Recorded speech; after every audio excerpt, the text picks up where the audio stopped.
Okay. Well, this is a Hunter. I'm glad to have the Gringo back with us. Gringo, how you doing, man? I'm doing fantastic. How about yourself? Hey, Hunter's good here. Hunter's good here. Yeah, Right. just trying to get back in the swing of things as things open back up in your world, as things are easing back from this COVID-19. hmm How are things shaping up in your world as you ease back into, I guess, a new normal? What's going on with you, man? So my line of work is construction, and it never really stopped. So it's almost it. I almost had started having more business because of the fact that people are home more often and have more time to get construction and in my Okay. industry, which is roofing, done. They have more time to ponder. Hey, I need this fixed. I need that fixed. I need to upgrade this. I need to upgrade that. And so my in construction, we've actually ramped up a little bit more in COVID. So I can't complain about it. Awesome. Hey, as they say, to the victors go the spoils. Hey. Yeah, Yeah, yeah, sometimes, man, yeah, I yeah, never yeah, want a pandemic to happen, but I'm yeah, not going to yeah, complain about the yeah, business. yeah, yeah. And how's this? What's the latest for you in terms of recovery with everything going on? What's going on with you there? So I guess we've moved more to Zoom meetings Hmm. uh, for most of our recovery meetings, and that's what I've been doing. So my recovery hasn't really fallen off. I've done just as many meetings through Zoom meetings as I have as face to face, and I don't Hmm. mind the Zoom meetings. You know, I was almost thinking that I wouldn't mind mixing it up a little bit. Every once in a while, be in the comfort of my own home, my backyard. Sipping a cup of coffee and having a meeting, but obviously having that human interaction, but going, having the option of both. So I hope we can have that at least in the future. That'd be Hmm. nice. Oh, cool, cool, cool. Good for you. Yeah, I've been talking to people, and one of the things that I've I think I shared with you. I've been with this rebel group that's been meeting all along, because one of the things that for me and you talked about the windfall. If I can call it windfall. No, you never want to no, or never want a pandemic to impact people's lives. In fact, I had a aunt that passed away from COVID-19 2 weeks Mm, ago now. So it's not definitely not a hoax or any kind of thing like that for me. But one of the things that it's really helped me to do is to prioritize life in terms of of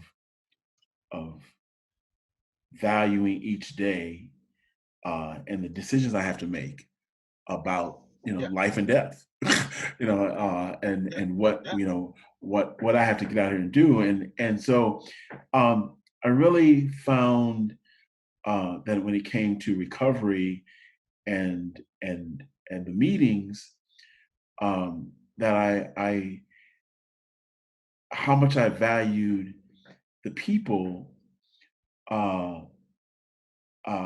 and being with the people, because it felt like home for me, and I yeah. really hadn't gotten there.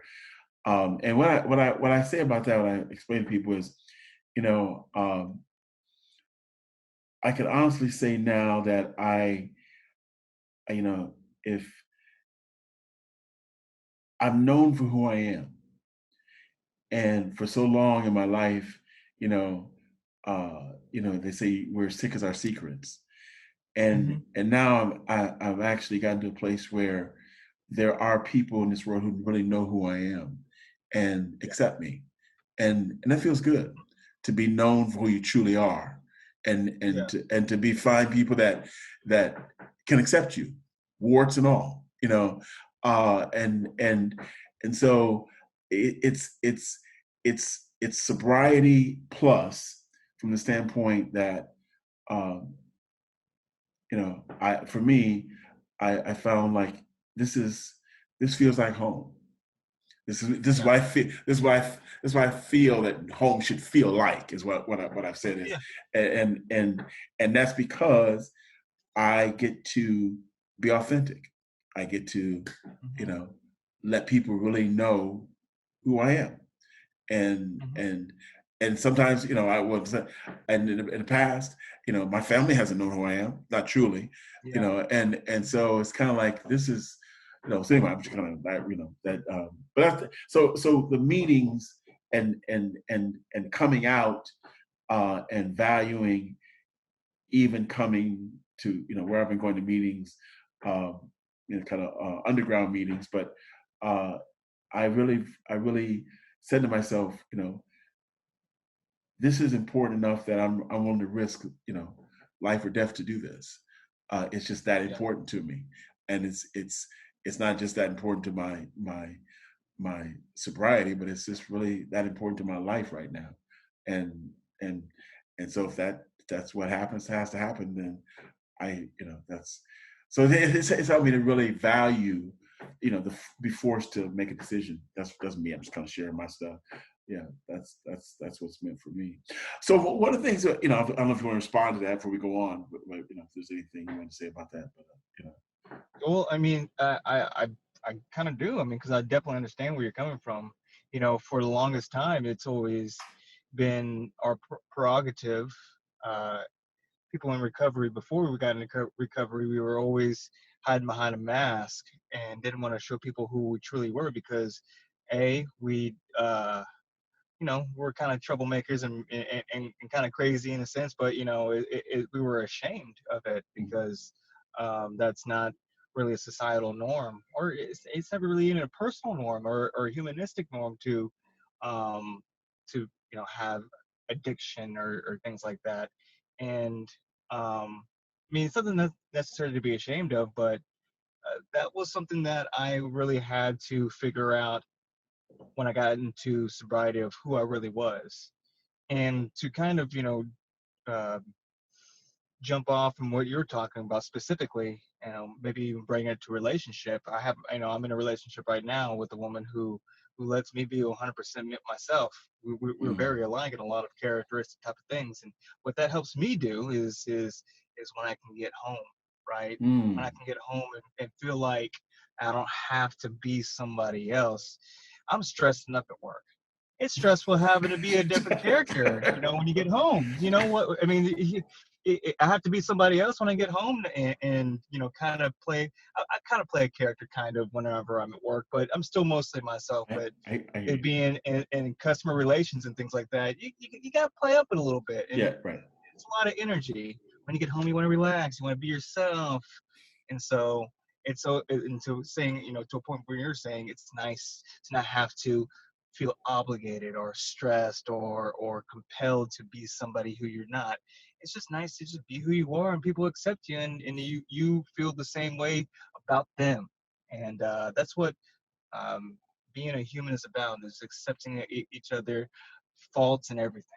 And that's a beautiful thing about you know AA and sobriety, and what we try and preach is the acceptance. And if we can practice that and become that, man, life is a whole lot easier. Mm, yeah, tell me about it. It is, um, and that kind of good segue, because, one of the things I want to talk to you about, and is kind of where we left things off about, alcohol as a form of medication, and one of the things from my experience is with that, in terms of what we're talking about, is, uh, because I was not able to be known, not, as say, we're sick as our secrets. So Yeah, because we're sick as our secrets and not able to be known, then part of the medication up for that is alcohol. yeah, That, at least for me, that's and I didn't realize I'm medicating to. I like to read it, it is a form of putting on the mask, and needing to wear a mask, um, for shame or whatever, but just discomfort. I'm not even sure I got, it's shame is even kind of at least that for me is maybe kind of a few steps removed, because I'm not even sure I identified it as shame. I just I just it's like not being comfortable in my own skin. Yeah. And so I can't. Um, uh, and I like what you said about when I go out into the world, I have to kind of put on this. I remember something. It's taken me, you know, all these many years to understand or to be able to apply it to life. But growing up, my old man used to always say to me, uh, "Don't let your mouth write a check your ass can't cash." Yeah. you know, Yeah. and what I what as many meetings, but the more years have passed, the way I began to understand that is, you know, you play these roles, but is the real character behind these roles? Who is the real character? And don't let yourself get into a role that you don't have a real character that can play that role. Yeah. Because Yeah. if the real character can't step up to that role, you're in trouble. Because Oh yeah. that role is going to have expectations, and if you can't back it up, you're going to be in trouble. you know, and and, Yeah.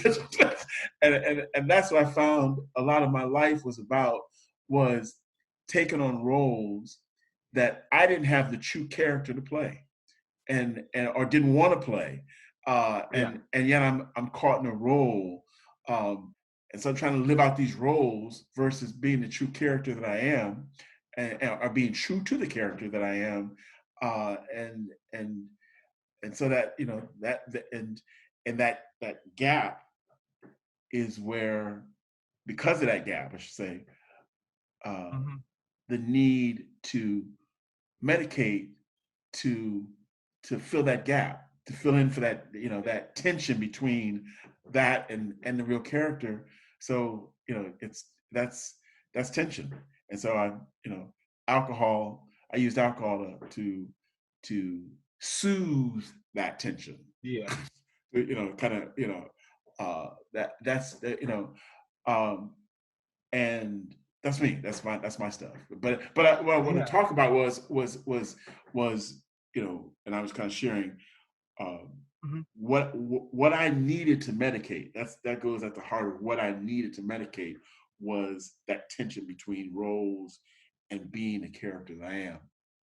That's for me. What I don't know what is that like for you? Yeah.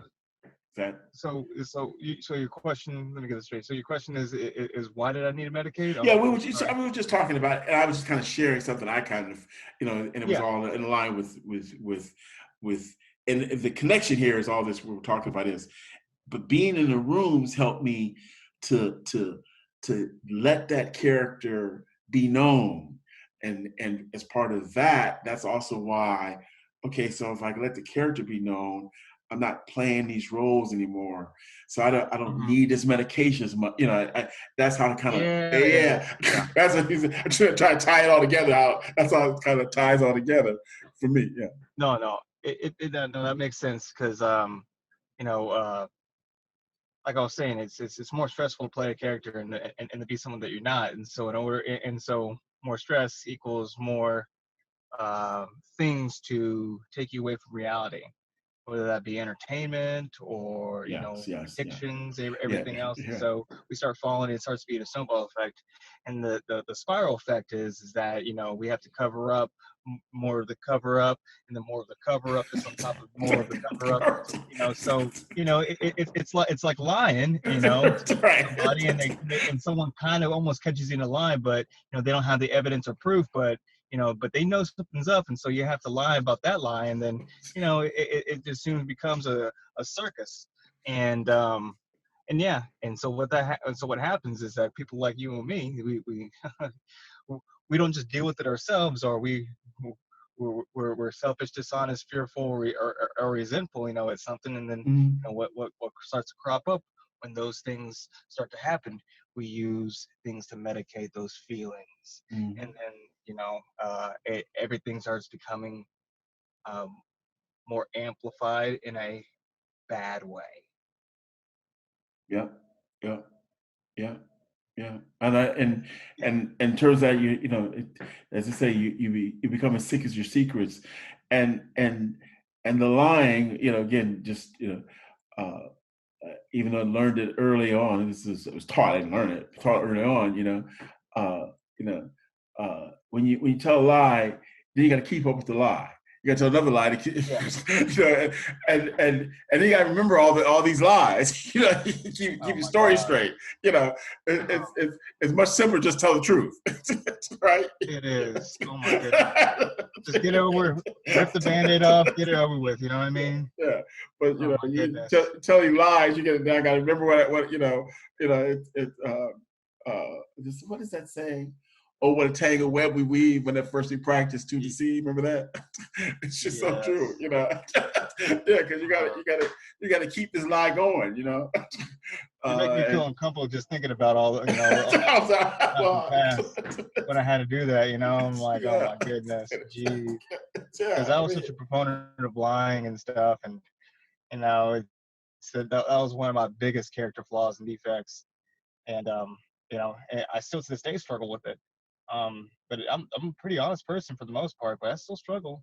You know, I still try to play a character, try to play somebody who I'm not really.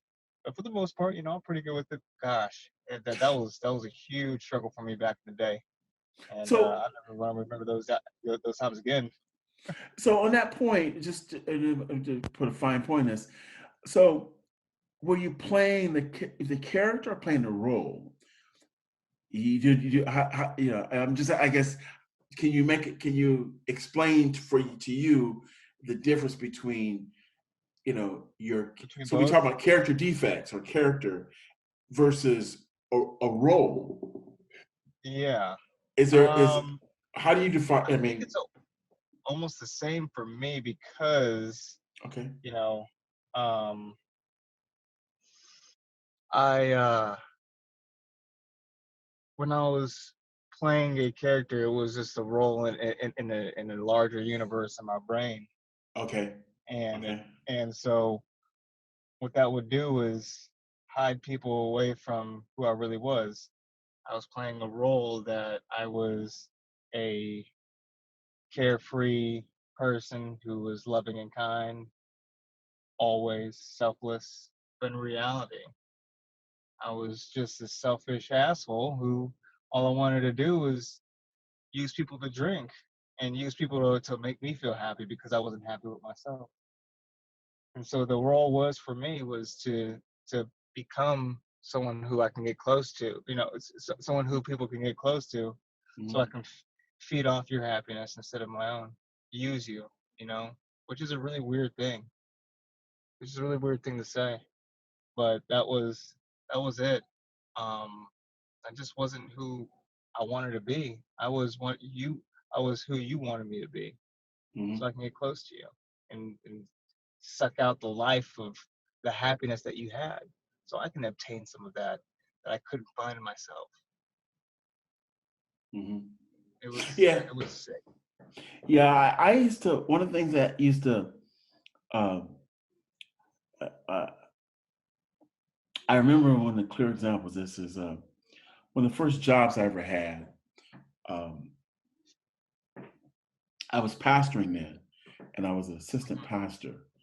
And I had a fiance. I lived in New York at the time, and I had a fiance that lived in Washington. So she used to come visit me, you know, regularly. And the church I was pastoring at, the senior pastor there said to me one time, um, and you know, the young lady, her name was Angel, and you know, he said to me, you know, um, and this was like over a year that this had been going on. She would come to see me off and on during this year, and he Yeah, said to me, and during that year, she may have visited maybe 7 or 8 times in total.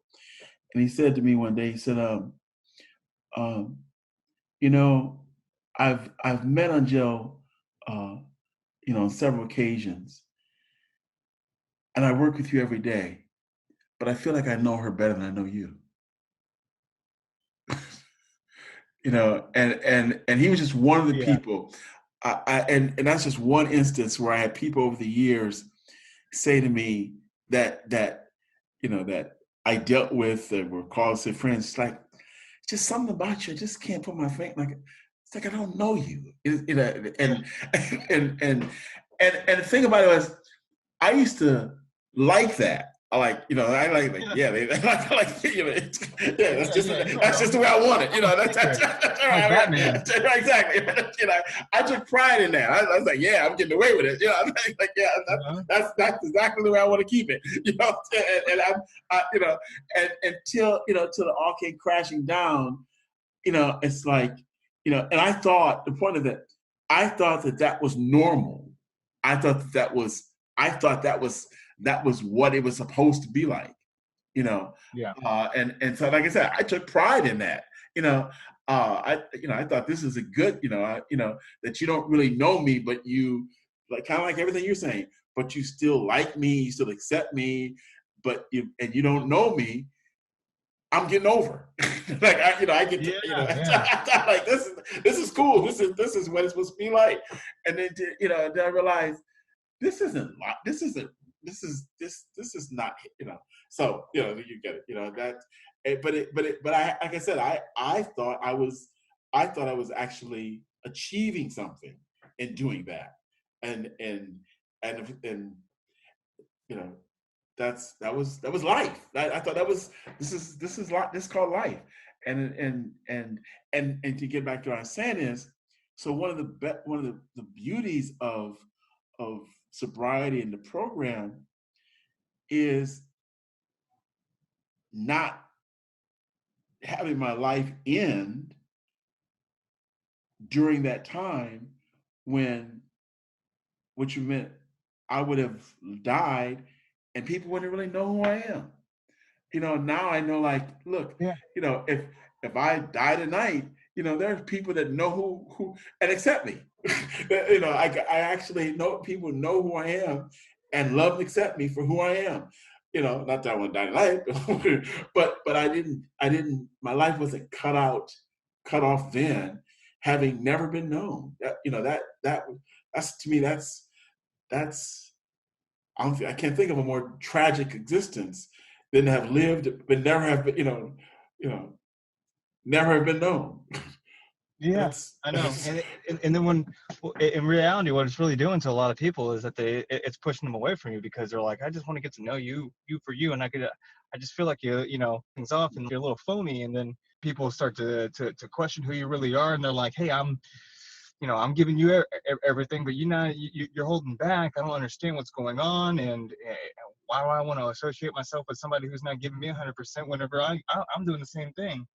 And being a mystery is not cool anymore. Maybe it might have been at first, but then now I just why do you not trust me? And then it turns people off eventually. And so once people start getting enough of you and your BS of not sharing who you really are, they get sick of it and they start to walk away, and so you end up losing these people. yeah, yeah, and for me, I did that partly because, and it's not to make an excuse, but I on the one hand, it's like they would say, well, I don't really know you, but I really could, in some sense, honestly say that's because I don't know me either. That may sound, of course, well, yes, it's partly I know me. There's some element I don't know me, and it's partly an element of uh, I don't like me. I don't like the true me. Those two things Yeah. together, and Yeah. so I between those two things, I can't open up. Because I don't have I just haven't got I'm not in touch with who I am and and who I am that I am in touch with. I don't think if you knew it, you really like me. You don't like if Yeah. you knew about my sexual addiction, if you knew about my alcohol, and so I and I and partly for me, uh, sharing, um, I learned this way of being in the world. Uh, I tell people, my father was a professor. Yeah, he was actually uh, uh, an educator. He trained. Um, uh, he taught educational psychology and guidance, which means he was a university professor who taught young men and women who were coming into the field of counseling. That's what he did Yeah. professionally. At the same time, he was an alcoholic, a domestic Mm. abuser, a philanderer. Oof. So basically, what he showed me was how to live two lives, how to live one life in public and another life at home. Yeah. So I was raised that way.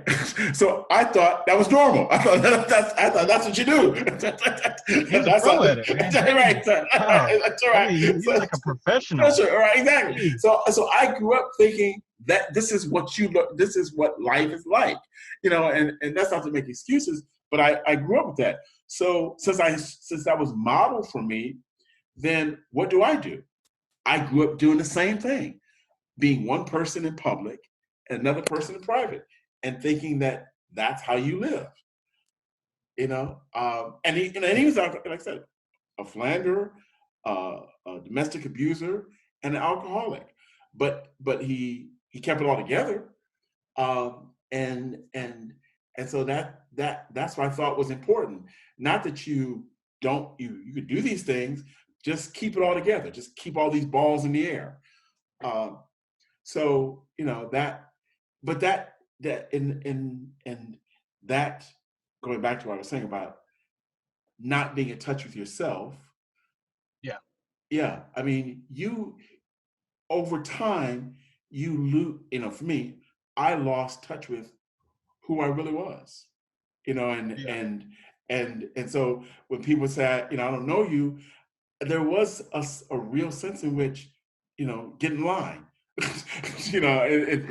I mean, again, that's not to make excuses, but I had to peel back the layers and getting, and so getting in sobriety, getting these rooms where I could begin to, you know, get some counseling and therapy, begin to, you know, get in touch with who I really was, and only then could uh, could I begin to share that with the world, the real me. But but partly it just, I got lost. That's what I go back to. I got lost in playing the roles. The real me was hidden beneath these roles I was playing. And I thought that playing the roles was the same as, you know my being who I am, and realize, you know kind of what you were saying about when you come home. you know uh anyway, you got it. I'm kind of rambling on, but yeah. No, no, no. It all that makes total sense because uh, it's you find out that after all these years of thinking it's normal to play that character, that that's not how humans would interact with each other most of the times, or even should interact with each other. Mm, mm, We should always be, obviously, we should always be 100% with each other, you know. mm, Um, but our judgment and our thinking, even through media, politics, it's always don't ever show all your hands. mm, Don't show your hand and who you really are, because that's tough.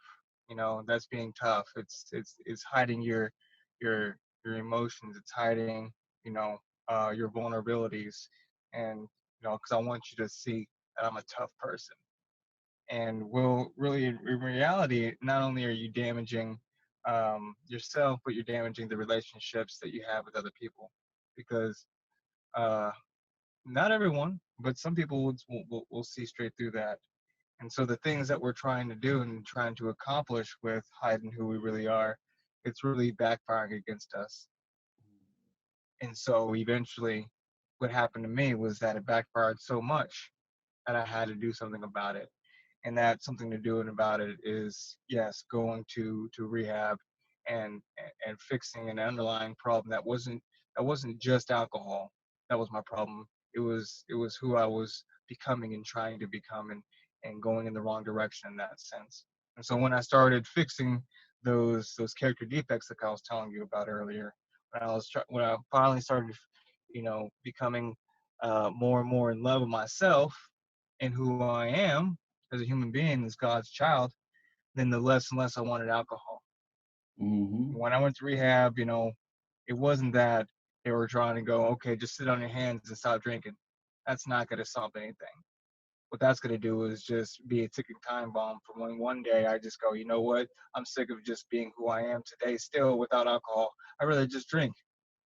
And so what they did was they showed me, hey, be a better person. Just be a better person.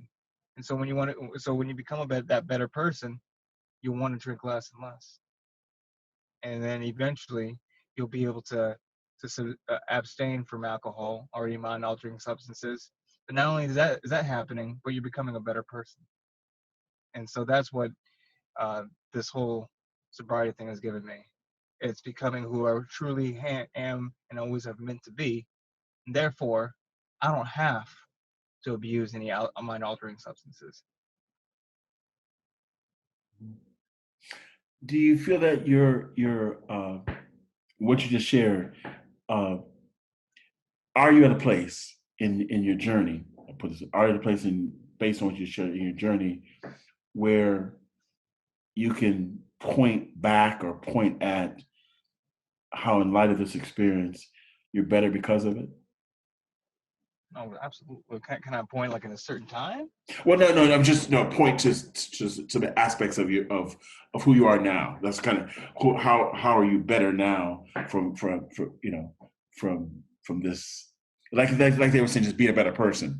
So you kind of like Yeah, I call it better for having been broken, but I don't yeah. that's just, but that's just they're saying the same thing. It just how you're better and can go forward and share that with the world. Yeah, better for being broken. I can say this is what I say is I'm a grateful alcoholic, and that means that I'm grateful Okay. that I became an alcoholic, and therefore I would have never known the life if I would have never gotten alcohol. I would have still hated myself and not had alcohol. You know what I mean? And so what that did is when I went to the rooms of Alcoholics Anonymous, they told me that they taught me how to be a better person. I mean, church couldn't do that for me. Like nothing could do that for me for some reason. I don't know. Maybe I'm just hard headed, but I'm grateful for that. And so the answer to your second question is what's changed. Um, Truth of the matter is, and it's going to be a it's not a cop out. It's the God's honest truth. Is everything. Sure. Everything's changed. Like everything about who I am has really changed. And the way I think. I mean, at the core, I'm still, I have a personality that I had before. I still have, the humor and sarcasm that I always had before the philanthropy that I have. I'm a very, very giving person, but I'm able to harness these attributes about myself even more. I'm able to, truly and genuinely be use my powers for good instead of selfishness and and things like that. So everything, my whole life has just been eh, it's a 180, and there's not one thing I can really say that has changed drastically. I don't find it as a cop out at all. In fact, Yeah, I say it this way. When there's many facets to this journey, this struggle, to our transformation, because that's where we're uh, just like a a caterpillar to a moth to a butterfly. It's transformational. Uh, that's in nature. But I think that the most fundamental transformation as human beings that we can undertake is to transform how we occur to ourselves. yeah. No, I get it. Yeah, It's and I think that's what you're describing is you're the transformation of how you, Gringo, occur to you. How Yep. not just how the world occurs to you, but how you occur to yourself and how you see Hmm. yourself. Yeah. And that's the greatest transformation. Everything else kind of fall into place if we transform how we see ourselves, then we can go forward. We can't, so I don't see that as a cop out at all. To me, Yeah. that's a true expression of of of your greatest gift to yourself is to be able to transform how you occur to yourself. And the world just benefit from that. It's kind of like a byproduct, Yeah. of you doing that work yourself. Well, look, Gringo, it's good talking to you again, man. Okay, and we keep the conversation going. All right. Any Absolutely, last man. thoughts? Any last thoughts? Got anything else you want to add? Uh, I don't know. You be you. I'm, I'm gonna be me.